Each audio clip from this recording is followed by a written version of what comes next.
জাহান্নামের এত গভীরে নিয়ে যায় যে আবআদু বাইনাল মাশরিকি, যে তার মাঝে এবং জাহান্নামের মাঝে যেমন পূর্ব এবং পশ্চিমের মাঝে যতটুকু দূরত্ব, বান্দাকে এমন দূরে নিয়ে যায়, জাহান্নামের এত গভীরে নিয়ে যায় যে পূর্ব এবং পশ্চিমের মাঝে যতটুকু ফাঁকা, এত দূরত্ব, যতটুকু দূরত্ব, তাকে জাহান্নামের এত গভীরে নিয়ে যাওয়া হয়। নাউযুবিল্লাহ। অনেক সময় আমরা কথা বলি 3-4 চায়ের দোকানে বসতে বসতে কথা শুরু হয়ে গেছে, ইমাম সত্য এমন, মুয়াজ্জিন সত্য এমন, অমুক সভাপতি সত্য এমন, পরে বলছে ভাই এটা বললেন কেন? এটা এমনি বললাম, এমনি বলছি। কি বলছি?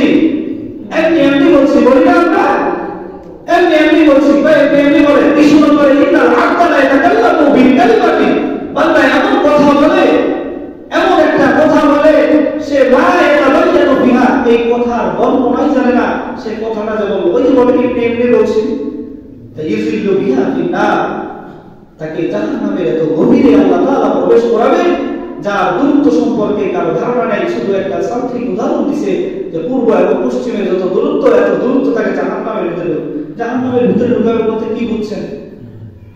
একটা মানুষ আগুনের উপরে থাকলে যে তাপটা তার গায়ে লাগবে, তাকে যদি আগুনের ভিতরে ঢুকিয়ে দেওয়া হয়, একই তাপ লাগবে না বেশি লাগবে? তার মানে তার শাস্তিটা কম হবে নাকি বেশি হবে?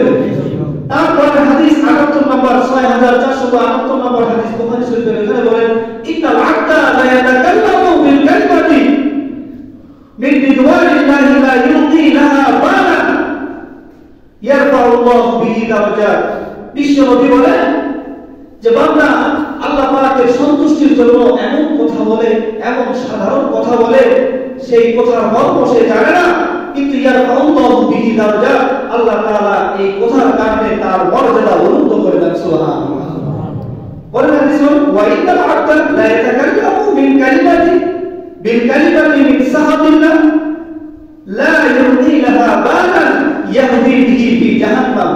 বিশ্বনবী বলেন আমার বান্দা এমন কথা বলে, এমন সাধারণ কথা বলে, এমন একটা কথা বলে যে কথাটা তার মর্ম জানা নেই, কিন্তু সেই কথাটা তাকে জাহান্নামের কঠিন